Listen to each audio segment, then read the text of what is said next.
আপনার নিকটে আসলাম।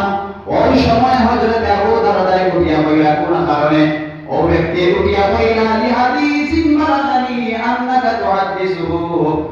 ও আবু দারদা, আপনার নিকটের মধ্যে একটা রাসূলুল্লাহর হাদিস আছে, আমি শুনছি ওই হাদিসটা আপনি বর্ণনা করেন। ওই হাদিসটা নেওয়ার জন্য সুদূর মদিনা তাকিয়া দামেস্কের দামি মসজিদের মধ্যে আমি আসলাম। সুবহানাল্লাহ। আর বুঝছেন আপনারা, মানে দামেস্ক তাকিয়া দামেস্কের মধ্যে আইছেন, মদিনা শরীফ তাকে আগিয়া ঠিক আছে ভাই। আগিয়া সেই সময় তো গাড়ি আসলো না, তো বাইরে আসলো না, মানুষের সেই সময় প্রান্ত তাকিয়া অপর প্রান্তে যাইতা ঘোড়ার মাধ্যমে গাড়ির মাধ্যমে বিভিন্ন তারা লাইনে আপনার এক জায়গা থেকে অপর জায়গার মধ্যে সফর করতা। দেখেন টাইম কিনা কষ্ট করিয়া হাদিস শিখিছো নাই আপনাদের কাছে, কিন্তু বড় আফসোস হচ্ছে কি লাগে আজকে আপনাদের দিকে সুন্দর পেন পাইলাম, বিল্ডিং পাইলাম, খানিও পাইলাম, সব ব্যবস্থা আছে, এরপরেও আমরা হাদিস এবং কোরআন শেখার চেষ্টা যেইভাবে করার কথা সেইভাবে করি না।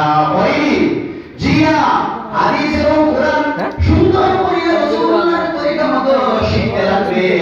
এরপরে আপনার ও সাহাবী উঠিয়া বইলা মাজিদুল ইবাদাতিন ও আবু দারদা, আমি মদিনা শরীফ থেকে ও কারণে আসলাম শুধুমাত্র আপনার খেদমত থেকে হাদিসটা নেওয়ার জন্য, শুধুমাত্র আপনার খেদমত থেকে হাদিসটা নেওয়ার জন্য আসলাম। এরপরে আবু দারদা কি বললেন, আচ্ছা যখন হাদিস নেওয়ার মধ্যে আসছো তাইলে হাদিসটা তুমি শুনে নিলাও। আমি রাসূলুল্লাহ সাল্লাল্লাহু আলাইহি ওয়াসাল্লামের জবান মুবারক থেকে শুনছি, কি শুনছি রে? ওয়াকালা ইন্নী সামি'তু রাসূলুল্লাহ সাল্লাল্লাহু আলাইহি ওয়াসাল্লাম ইয়াকুলু মান সালাকা তরিকান ইয়াতলুবু ফীহি ইলমান সাহাল্লাহু লাহু বিহি মিন তুরকিল জান্নাহ।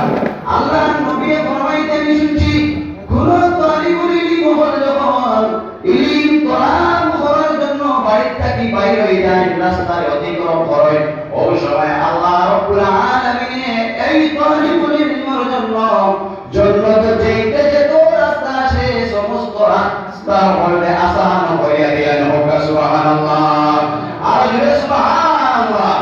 এরপরে কি বলেন, তালিবুল ইলমের ফজিলত কি পর্যন্ত দেখেন, ওয়া ইন্নাল মালাইকাতা লা তাদাউ আজনিহাতা। তালিবুল ইলমের জন্য তারা যখন জমিনের মধ্যে হয়, আল্লাহ নূরের ফেরেশতা হলে তারা রেজামন্দিল্লাহ কি তারা খুশি করার জন্য তারা নূরের ফেরেশতা হলে আপনার তারা দানার জমিনের মধ্যে বিছাইয়া দিলেন। হোক সুবহানাল্লাহ। ওয়া ইন্নাল মালাইকাতা লা তাদাউ আজনিহাতা মা রাসালি তালিবুল ইলমি ওয়া ইন্নাল আলিমা ইস্তাগফিরু লাহু মান ফিস সামাওয়াতি ওয়াল আরদ। আর আলিমের জন্য তালিবুল ইলমের জন্য আসমান এবং জমিনের মধ্যখানে যা আল্লাহর মাখলুকাত আছে সমস্ত তার লাগি মাগফিরাতের দোয়া করতে থাকুন। হোক সুবহানাল্লাহ।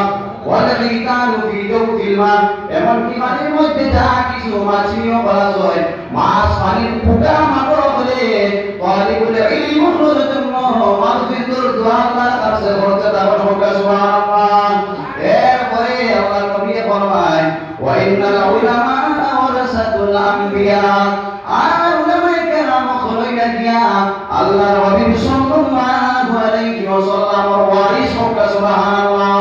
ওয়া ইন্নামা ওয়ারাসাতুল ইলমা ফামান আখাযাহু ওয়া আখাযা বিহাজ্জিন ওয়াবিন। যে মানুষটা ইলমে পরিপূর্ণভাবে আপনার শিখিল, দিনের জ্ঞান দেখিল, আল্লাহ নবী ফরমাইতে বহুত বড় একটা ধন তার মধ্যে ঢুকাই দিল। হোক সুবহানাল্লাহ। ওয়া ইন্না ফাদলাল আলিমি আলা আবিদি কাফাদুলিল কামারি লাইলাতুল বদরি আলা সাইল কাওয়াকিব। একজন আলিমের ফজিলত কি পর্যন্ত দেখেন তো, একজন আলিমের ফজিলত আবিদের উপরে ওরকম কাফাদুলিল কামারি লাইলাতুল বদরি আলা সাইল কাওয়াকিব। পূর্ণিমার রাত্রির মধ্যে যখন চাঁদ উদিত হয়, সমস্ত আকাশের তারকার কোনো দাম থাকে না ওই চাঁদের সম্মুখে।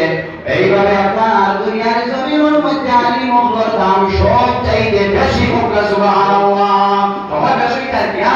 আর সংক্ষিপ্ত ভাবর মাঝে সব কি মাত্রা নিয়া দাও সব বুঝালি গায়া।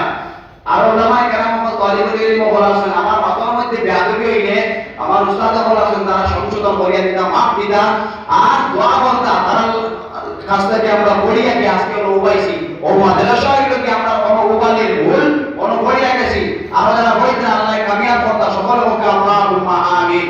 এই বলি আমার সংক্ষিপ্ত বক্তব্য শেষ করলাম। আলহামদুলিল্লাহ।